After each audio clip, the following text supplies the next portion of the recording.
Hello friends, biology मॅग्निफाईडमध्ये तुमचं सगळ्यांचं खूप स्वागत आहे. एक दोन दिवस झाले किंवा कालचा दिवस व्हिडिओ पडला नाही, फेस व्हिडिओ बरोबर.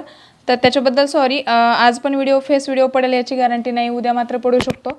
थोडंसं काम चालू आहे बाकीचं, पण पाऊस पण खूप आहे त्याच्यामुळे पण जरा प्रॉब्लेम येतो आहे. तर आता बघा, 4 टॉपिक आपले झालेले आहेत 11वीचे रिव्हिजन करून, क्विक रिव्हिजन टाईपमध्ये, बरोबर की नाही. आता बाकीचे जे 4 राहिलेले आहेत त्याच्यामध्ये एखादा पार्ट खूप सोपा असेल ना, तो फक्त मी लिहिला आहे बरोबर. फक्त काय पॉईंट्स राईट केलेत, त्याचे पॉईंट्स लिहिलेत. ते कशासाठी, बऱ्याच जणांचा मेसेज होतो की आमच्याकडं पुस्तक नाही आहे, कुठलं 11th स्टँडर्डचं पुस्तक नाही आहे आणि मग एवढ्या सफिशियंट नोट्स सफिशियंट आहेत का. त्यांच्यासाठी मी आता तुम्हाला पुढे लक्षात येईल सेल थेरीचे वगैरे पॉईंट्स जिथे एक्सप्लेन करण्याची गरज नाही ते फक्त इनलिस्ट केलेले आहेत, ते फक्त लिहिलेत, जेणेकरून तुम्ही त्याचा स्क्रीनशॉट काढून किंवा ते लिहून किंवा जस्ट रिवाईज करून तुम्ही ते वाचू शकता. व्यवस्थित तुम्हाला ते करता येईल. म्हणजे जी काही पुस्तक नाही तुमच्याकडे, ही जी अडचण आहे ती सुद्धा तुमची सॉल्व्ह होईल. तर तो प्रयत्न मी याच्यामध्ये करते आणि बऱ्यापैकी फास्ट लेक्चर राहतील. सगळे सिलेबस तर आपण कवर करूयात. बोर्डमध्ये फेस व्हिडिओ, हे पण व्हिडिओ फेस टाईपचे करून किंवा बोर्डवरती शिकवण्याचा ट्राय होता, पण स्टँड काही भेटत नाही आता सध्या आणि बोर्ड लावता येत नाही, सो त्याच्यामुळे जरा प्रॉब्लेम झाला आहे. तर पहिल्यासारखीच मेथड आपली थोड्या दिवसांसाठी राहील, किंवा आपण काय म्हणूयात तर क्विक रिव्हिजन असं आपल्याला पटपट होतं आहे. बोर्डवरती शिकवायला सुद्धा वेळ लागतो, कारण लिहिणाऱ्या गोष्टी प्रत्येक वेळी लिहून पुसाव्या लागतात. ह्या एकदा लिहिल्या की मला एक्सप्लेन करता येतात. सो ही गोष्ट समजून घ्या. तर ह्या फॉर्मॅटमध्ये कदाचित टीचिंगचे सगळे व्हिडिओ राहतील. परत जे काही सेपरेट पॉईंट आहेत ते आपण फेस व्हिडिओचे घेऊयात. तर सुरू करूयात आता. Organisation of sale. सेल म्हणजे काय आहे तर basic structural and functional unit आहे लाईफचं किंवा लिव्हिंग ऑर्गॅनिझमचं. मग त्याच्यामध्ये व्हायरसेस येणार नाहीत, एक्सेप्ट व्हायरसेस. ही गोष्ट व्यवस्थित लक्षात ठेवायची. सेल्युला हा लॅटिन वर्ड आहे ज्याच्यापासून आपला सेल हा वर्ड तयार झाला. सेल्युलाचं मिनिंग आहे स्मॉल कंपार्टमेंट, छोटे छोटे कंपार्टमेंट, म्हणजे तुमचं सेल्युला कॅन त्याच्यापासूनच सेल वर्ड तयार झाला आहे. आता बघा, सायंटिस्ट आहेत काही, या सायंटिस्टचे सगळ्यांची कामं कुणी कुणी काय काय शोधलं लक्षातच ठेवायचं आहे. 1 मार्कला तुम्हाला एक प्रश्न याच्यामध्ये येऊ शकतो. तर रॉबर्ट हुक पहिला सायंटिस्ट बघूयात आपण. रॉबर्ट हुक काय केलं त्यांनी, सेल जो वर्ड आहे तो इंट्रोड्यूस केला त्यांनी. त्याच्यानंतर कुठं कॉर्क जे प्लांट आहे त्याच्यामध्ये त्यांनी शोधलं. ॲक्च्युली त्यानं जे कॉर्कमध्ये बघितलं त्या सेल नसून काय होतं सांगा, तर सेल वॉल्स होते. काय होते, सेल वॉल्स होते. आणि मग हे कॉर्क जे आहे ते हनीकोम लाईक, म्हणजे मधाचं जर पोळं तुम्ही बघितलं असेल तर हे सगळं असं असतं बघा, हे सगळं जॉईंट. तर हे असं थोडंसं स्ट्रक्चर होतं. मग त्यानं जे बघितलं ते हे असं दाखवलं, त्याला दिसलं हे सेल वॉल दिसले फक्त, हे आतमध्ये काही नव्हतं. ठीक आहे, तर ही गोष्ट व्यवस्थित लक्षात ठेवा. कॉर्क प्लांटचं नाव लक्षात ठेवा. त्याच्यानंतर बघा, अँटॉन वॅन लिव्हनहुक. आता हे कसं प्रोनाऊन्स करायचं, लिव्हनहुक किंवा हुक. हां, लिव्हनहुक म्हणजे तुम्ही दोन्ही गोष्टींनी करू शकता. आता यानं काय केलं, मग फर्स्ट टाईम मायक्रोस्कोप यूज केला, किंवा जी मायक्रोस्कोपी आहे ती इंट्रोड्यूस यांनी केली. हा ॲक्च्युली डच बिझनेसमॅन होता, तरी त्यांनी मायक्रोस्कोपी इंट्रोड्यूस केली किंवा मायक्रोस्कोपचा स्टडी केला. त्याने जो बनवलेला मायक्रोस्कोप होता तो सिम्पल अगदी छोटासा, तुम्ही कोणतं इमेज पण बघितली असेल सायन्सच्या बुकमध्ये. तर हा जो सायंटिस्ट आहे यांनी मग काय केलं, त्या मायक्रोस्कोप खाली ऑब्झर्व, तर ह्युमन स्पर्म ऑब्झर्व केला. त्याच्यानंतर बॅक्टेरिया आहे, रेड ब्लड कॉर्पुस्कल्स किंवा आरबीसीज जे आहेत त्यासुद्धा त्यांनी ऑब्झर्व केल्या. त्याच्यानंतर येतो आपला रॉबर्ट ब्राउन. रॉबर्ट ब्राऊननी काय केलं तर न्यूक्लियस डिस्कवर केला, आणि त्या ऑर्गॅनलीला पर्टिक्युलर न्यूक्लियस हे नाव देण्याचं सुद्धा काम तुमच्या रॉबर्ट ब्राऊननी केले. रॉबर्ट हुक आणि रॉबर्ट ब्राऊन ह्या दोघांमधला फरक लक्षात ठेवायचा आहे, कन्फ्यूज व्हायचं नाही आहे. त्याच्यानंतर एक डेफिनेशन बघायची आपल्याला, सायटॉलॉजी. सायटॉन म्हणजे सेल, लॉजी म्हणजे काय असतो आपला स्टडी असतो. ठीक आहे, म्हणजे सेल बायोलॉजी, सायटॉलॉजी किंवा सेल बायोलॉजी. मग काय आहे, सिम्पली लक्षात ठेवायचं स्टडी ऑफ सेल, बस एवढंच लक्षात ठेवा. मग त्याच्यामध्ये त्याचं structure, function, molecular organisation, growth, reproduction, genetics हे सगळं रिलेटेड टू सेल बघायचे. मग स्टडी ऑफ सेल म्हणजे सायटॉलॉजी किंवा सेल बायोलॉजी. बाकीच्या सगळ्या गोष्टी तुम्हाला येतात. आता नेक्स्ट बघूयात सेल थिअरी किंवा सेल डॉक्ट्राईन. आता हे कोण आहेत फाउंडर, सेल थिअरीचे फाउंडर. सुरुवातीला सेल थिअरी कुणी मांडली, 2 सायंटिस्ट आहे, एम.जे. श्लीडेन आहे आणि टी.एस. श्वान आहे. ठीक आहे, मग यांचे पोस्ट्युलेट्स काय आहेत. ह्या दोघांनी बघा, बेसिकली या दोघांनी ॲनिमल टिश्यू आणि प्लांट टिश्यूवरती स्टडी केला. मग त्याच्यामध्ये कुणी कसा केला काय हे बघायचं आपल्याला. त्याच्या अगोदर काय पोस्ट्युलेट्स आहेत, काय थेरी मांडली त्यांनी काय सांगितले. पहिलं जे आहे पोस्ट्युलेट ते आहे cell is a structural and functional unit of life. जी डेफिनेशन आहे तेच पोस्ट्युलेट्स याच्यामध्ये ह्या दोघांच्या सेल थेअरी किंवा सेल डॉक्ट्राईनमध्ये सुद्धा आहे आणि मॉडर्न जी सेल थेअरी आहे त्याच्यामध्ये सुद्धा हे पोस्टुलेट तुम्हाला भेटेल. म्हणजे डेफिनेशन तिथंच तुमच्या लक्षात आलं की तो पॉईंट आहे. त्याच्यानंतर बघा त्यांचं काय म्हणणं आहे, in animals and plants living matter exist in the form of specially similar unit masses किंवा त्याला सेल म्हटले. ठीक आहे, लक्षात ठेवायचं. सिमिलर युनिट मासेस म्हणजेच काय आहेत, एक प्रकारे सेल्स आहेत आणि प्लांट्स आणि ॲनिमल्स किंवा जे लिव्हिंग आहेत ते लिव्हिंग मॅटरनी बनलेले आहेत आणि तो लिव्हिंग मॅटर म्हणजेच कोण आहे, तुमच्या बेसिकली सेल्स आहेत. आता बघा ह्या दोघांमधला जो श्वान आहे त्यांनी काय केलं, ॲनिमल टिश्यूचा स्टडी केला आणि त्याच्यामध्ये पण बेसिकली काय केला, कनेक्टिव्ह टिश्यू शोधले आणि कनेक्टिव्ह टिश्यूमधल्या कुठल्या, बोन आणि कार्टिलेज. ठीक आहे, तर या दोन कनेक्टिव्ह टिश्यूचा स्टडी कुणी केला, श्वाननी केला. व्यवस्थित लक्षात ठेवायचे. त्याच्यानंतर येतो जे ई पर्किंजे किंवा पुर्किंजे. हा काय म्हणतोय, तर यांनी प्रोटोप्लाझम कॉइन केला. आता प्रोटोप्लाझम म्हणजे काय रे, तुमचा सेलमध्ये काय असतो, न्यूक्लियस असतो प्लस काय असतो तुमचा सायटोप्लाझम असतो. काय असतो, सायटोप्लाझम. आणि ह्या दोघांना मिळून तुमच्या काय म्हटलं जातं, प्रोटोप्लाझम. आणि हा प्रोटोप्लाझमचा शोध कुणी लावलाय, पर्किंजेने लावलाय. नेक्स्ट सायंटिस्ट आहे वॅन मोल. वॅन मोलनी काय केलं, हे जे प्रोटोप्लाझम शब्द आहे तो अप्लाइड केला. ठीक आहे, नेम हे प्रोटोप्लाझम अप्लाय केलं कशावरती, प्लांटच्या ज्या एम्ब्रियॉनिक सेल्स आहेत, प्लांटच्या एम्ब्रियॉनिक सेल्स, तर त्याच्या मॅटरमधला काय केलं ह्यांनी, प्रोटोप्लाझम नेम अप्लाय केलं. ठीक आहे, मग प्रोटोप्लाझम म्हणजे काय आहे बघा, इथं लिहिले न्यूक्लियस प्लस सायटोप्लाझम. लक्षातच ठेवायचं आहे तुम्हाला. नेक्स्ट सायंटिस्ट आहे वाल्डेर. वाल्डेर काय म्हणतोय, तर न्यूक्लियस कंटेन्स क्रोमोझोम, म्हणजे बेसिकली न्यूक्लियसमध्ये क्रोमोझोम असतात. हा शोध वेल्डेरने लावला. या सगळ्या सायंटिस्टमधून तुम्हाला एक क्वेश्चन नक्की बनेल, पाठीमागे जे बघितले आणि हे, तर ते व्यवस्थित तुम्ही करून ठेवा. बघा सगळे सायंटिस्ट मी लिहिलेत, हे आणि पाठीमागे जे बघितलं आपण पेज, ते 2 पेजेस केले की या टॉपिकमधले सगळे सायंटिस्ट आणि सेल थेअरीचं बेसिक युनिट झालं.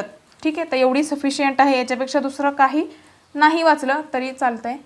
आता बघा श्वान आणि श्लिडेननी जरी सेल थेअरी दिली तरी त्याच्यामध्ये मॉडर्न सेल थेअरी म्हणजे काही बदल केले किंवा काही गोष्टी त्यांनी एक्स्ट्रा इंट्रोड्यूस केल्या. याच्यामध्ये खूप सारे सायंटिस्ट आहेत, याचा स्क्रीनशॉट मारा. याच्यामध्ये एकाच सायंटिस्टचं मी पर्टिक्युलर नाव घेईन इथं, बाकी सगळं तुम्ही वाचायचं आहे.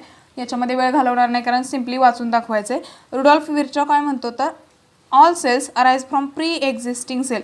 म्हणजे ही जर सेल तयार झाली तर ही कुठल्या तरी पहिल्या अगोदर प्रेझेंट असणाऱ्या सेलपासूनच तयार झाली, असं त्याचं म्हणणं आहे रुडॉल्फ विर्चा. इथे सगळे सायंटिस्ट संपत आहेत, हे सगळं वाचून घ्या, स्क्रीनशॉट मारा आणि लक्षात ठेवा. एवढे पॉईंट सफिशियंट आहेत. आता खूप महत्त्वाचा कन्सेप्ट येतो तो टोटीपोटेन्सी. लक्षात ठेवा, टोटीपोटेन्सी म्हणजे ही जी सेल आहे हिची अशी कॅपॅसिटी, ह्या कॅपॅसिटीपासून एक कंप्लीट ऑर्गन किंवा ऑर्गॅनिझम तयार करणं, एका सेलपासून पूर्ण ऑर्गॅनिझम तयार करणं, त्या सेलची जी ती कॅपॅसिटी आहे ते म्हणजे टोटीपोटेन्सी.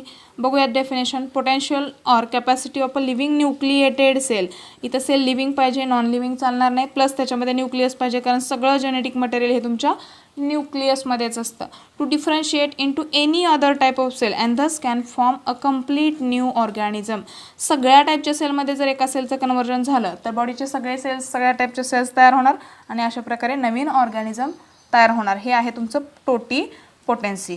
आता बघूयात टोटीपोटेंट का असते, सेल एखादी टोटीपोटेंट का असते, कारण ह्याच्यामध्ये एंटायर जेनेटिक मटेरियल त्याच्या न्यूक्लियसमध्ये असतं, म्हणून आपण इथं काय वापरला वर्ड, लिव्हिंग न्यूक्लिएटेड सेल. ठीक आहे, आता बघा ज्या एम्ब्रियॉनिक सेल्स आहेत त्यांना, हे ॲनिमलमध्ये ज्या एम्ब्रियॉनिक सेल्स आहेत त्यांना बेसिकली स्टेम सेल म्हटलं जातं आणि ह्याचे मेडिकल ॲप्लिकेशन्समध्ये आपल्याला माहिती आहे स्टेम सेल प्रिझर्व करता येतात आणि डिसीज क्युअर करण्यासाठी यूज होतो त्यांचा. आता बघा ॲक्च्युली हा पॉईंट अगोदरच यायला पाहिजे होता, पण बुकमध्ये जसा सिक्वेन्स आहे तसा मी घेतला आहे. सेल थेअरीचे एक्सेप्शन्स काय आहेत, व्हायरसेसला सेल्युलर ऑर्गनायझेशन नसतंच की, आणि व्हायरसेस दोघांच्या थ्रेशोल्डवरती आहेत, लिव्हिंग आणि नॉन लिव्हिंगच्या मधले आहेत. मग हे एक एक्सेप्शन आहे व्हायरसेसला. जर एखादी सेल थेअरी लिव्हिंग ऑर्गॅनिझमची असेल तर त्यातले सगळे ऑर्गॅनिझम त्याच्यात आले पाहिजेत, पण व्हायरसेस याच्यामध्ये येत नाहीत. सो हा पॉईंट लक्षात घ्या. त्याच्यानंतर बॅक्टेरिया आणि ब्लू ग्रीन अल्गी हे काय आहेत, प्रोकॅरियोट्स आहेत आणि ह्यांच्यामध्ये ट्रू सेल्युलर स्ट्रक्चर, कारण प्रिमिटिव्ह टाईप ऑफ न्यूक्लियस असतो, ट्रू सेल्युलर स्ट्रक्चर पण यांच्यामध्ये नसतं, त्यामुळे ह्यांना सुद्धा परफेक्टली सेल थेअरी तुमची लागू पडत नाही. ठीक आहे, आता याच्यानंतर बघा फंगाय जे आहेत, मग त्याच्यामध्ये म्युकर आहे, रायझोपस आहे आणि काही अल्गा आहे. यांच्यामध्ये बघा काय म्हटले, ह्यांचं स्ट्रक्चर कसं असतं, तर ट्युब्युलर आहे आणि मल्टी न्यूक्लिएटेड. बेसिकली सेल थेअरीमध्ये काय आहे, तर एक न्यूक्लियस असायला पाहिजे जनरली, पण ह्या मल्टी न्यूक्लिएटेड आहेत. ठीक आहे, आणि and body contains undivided mass of protoplasm, म्हणजे सिम्पली एकच हे आहे, हा सगळा तुमचा प्रोटोप्लाझम आहे आणि याच्यामध्ये असे खूप सारे न्यूक्लियस आहेत, मल्टी न्यूक्लिएटेड आहे. बरोबर, मग हे सेल थेअरीत बसतंय का, नाही, तर हे काही एक्सेप्शन्स होते. आता कॉमन कॅरेक्टर्स ऑफ सेल्स हे सुद्धा तुम्ही स्क्रीनशॉट मारायचा. याच्यामध्ये कुठल्याही प्रकारे एक्सप्लेनेशन द्यायची गरज नाही आहे. ह्याचं स्क्रीनशॉट मारा. सगळं लक्षात ठेवा. एकदा वाचून घ्या, दोनदा वाचून घ्या, सफिशियंट आहे. जास्त पण याच्यावरती फोकस करायची काही गरज नाही आहे. जस्ट मी ज्यांच्याकडे बुक नाही त्यांच्यासाठी हे लिहिलेलं आहे. आता बघा नेक्स्ट आहे महत्त्वाचा पॉईंट, इथून स्टार्ट होतो ज्याच्यावरती क्वेश्चन्स येतात. प्रोकॅरियोटिक आणि युकॅरियोटिक सेल. त्याच्यामधला फर्स्ट आहे prokaryotic cells and its ultra structure. याचं इंट्रोडक्शन आपण एवढाच पार्ट इथं बघणार आहोत. त्याचं डिटेल जे स्ट्रक्चर आहे ते नेक्स्ट लेक्चरला बघूयात. 10 मिनिटाच्या वरती व्हिडिओ गेला आहे. आता बघा प्रोकॅरियोटिक सेलमध्ये काय असतो, primitive type of nucleus. Primitive म्हणजे वेल डेव्हलप न्यूक्लियस नसतो. सिम्पल, स्मॉल, मोस्ट प्रिमिटिव्ह, अगदी सुरुवातीच्या काळातल्या ह्या सेल्स आहेत. न्यूक्लिअर मटेरियल हे not bound by definite nuclear membrane. आणि हे nuclear membrane particular definite nuclear membrane नसल्यामुळं याच्या न्यूक्लियसला आपण काय म्हणतो, प्रिमिटिव्ह टाईप ऑफ न्यूक्लियस म्हणतो. काय, प्रिमिटिव्ह टाईप ऑफ न्यूक्लियस. त्याच्यानंतर बघूयात मग याचे एक्झाम्पल्स आहेत. एक बॅक्टेरिया, दुसरा सायनोबॅक्टेरिया. त्याच्यामधला पहिला आपण बॅक्टेरिया बघूयात. ॲव्हरेज डायमीटर 1 मायक्रोमीटर आहे. आता बॅक्टेरियाचं जे विचारलं जातं तो पॉईंट हा आहे. 4 टाईपचे बॅक्टेरिया आहे, कॉकस किंवा कोकाय. कोकाय म्हणजे काय म्हणू आपण प्लुरल आहे, कॉकस हे सिंग्युलर आहे. तर स्पेरिकल किंवा ओव्हॉइड असं स्ट्रक्चर आहे. हे जास्त ओव्हॉइड झालं. त्याच्यानंतर बॅसिलाय किंवा बॅसिलस हे रॉड शेप, हे असं स्ट्रक्चर असणार आहे, रॉड शेप. त्याच्यानंतर व्हिब्रिओज म्हणजे कसं असतं बाळांनो, कॉमा शेप त्याची काय असते, शेप असतो त्याचा. त्याच्यानंतर स्पायरल किंवा स्पिरिला काय आहे, लॉंग ट्विस्टेड म्हणजे हे अशा ट्विस्ट केलेल्या अशा थोडक्यात असतात त्या ट्विस्टेड. तर जस्ट तुम्हाला शेप आणि त्याचं नाव लक्षात ठेवायचं आहे, बाकी तुम्ही काही करू नका. त्याच्यानंतर येतो दुसरा एक्झाम्पल आपलं सायनोबॅक्टेरिया किंवा ब्लू ग्रीन अल्गी. आता फोटोसिंथेटिक बॅक्टेरिया आहेत, बरोबर की नाही, आणि फिलामेंटस किंवा नॉन फिलामेंटस असू शकतात. हे महत्त्वाचं लक्षात ठेवायचं आहे. ब्लू ग्रीन अल्गी, बरोबर. त्याच्यामुळे फोटोसिंथेटिक बॅक्टेरिया आहे. एकतर सिम्बायोटिक असतात किंवा नॉन सिम्बायोटिक फॉर्ममध्ये प्रेझेंट असतात. सिम्बायोटिकचं एक्झाम्पल ॲनाबिना आणि नॉस्ट्रॉक हे एक्झाम्पल आहे नॉन सिम्बायोटिक. हे मात्र तुम्हाला पाठच करायचं आहे. याच्यावरती एक क्वेश्चन ऑलरेडी येऊन गेला आहे, तर हे व्यवस्थित तुम्हाला लक्षात ठेवायचं आहे. ह्याच्यातल्या बऱ्याचशा कोण ब्लू ग्रीन अल्गी किंवा सायनोबॅक्टेरिया हा नायट्रोजन फिक्स करतात, ॲटमॉस्फेरिक नायट्रोजन फिक्स करतात. तर हे पण तुम्हाला 12वीचं जे एन्व्हायरमेंटचा टॉपिक आहे याच्यामध्ये डिटेल घेतलेला आहे, तर ते तिथे जाऊन वाचा. तर इथपर्यंतचा पार्ट आज कंप्लीट झाला आहे. आता नेक्स्ट लेक्चरला काय बघायचं आहे आपल्याला, प्रोकॅरियोटिक सेलचं डिटेल स्ट्रक्चर बघायचं आहे. एका लेक्चरमध्ये प्रोकॅरियोटिक सेल तुमची कंप्लीट होईल. त्याच्यानंतर आपण युकॅरियोटिक सेल बघूयात. क्विक रिव्हिजन थोडंसं फास्ट असेल, तुम्ही कॅप्चर करा. ज्यांच्याकडे बुक आहे त्यांनी हे वाचून एकदा बुक वाचा, सफिशियंट आहे. प्रश्न सोडवा, त्याच्यापेक्षा जास्त काही गरज नाही आहे. आणि ज्यांच्याकडे बुक नाही त्यांनी हे स्क्रीनशॉट काढा आणि परत 2-3 वेळा वाचा, बस. याच्यापेक्षा जास्त काही करू नका. जास्तीत जास्त MCQ सोडवा. तर आय होप तुम्हाला हे आजचं लेक्चर समजलं असेल. जर समजलं असेल तर काय करायचं आहे, व्हिडिओला लाईक करायचं आहे, त्याचबरोबर जास्तीत जास्त शेअर करायचं आहे. आणि तुम्ही आपल्या चॅनलवर नवीन असाल तर काय करताय, आपल्या चॅनलला तुम्ही सबस्क्राईब करताय, त्याचबरोबर बेल आयकॉन प्रेस करताय. थँक्यू.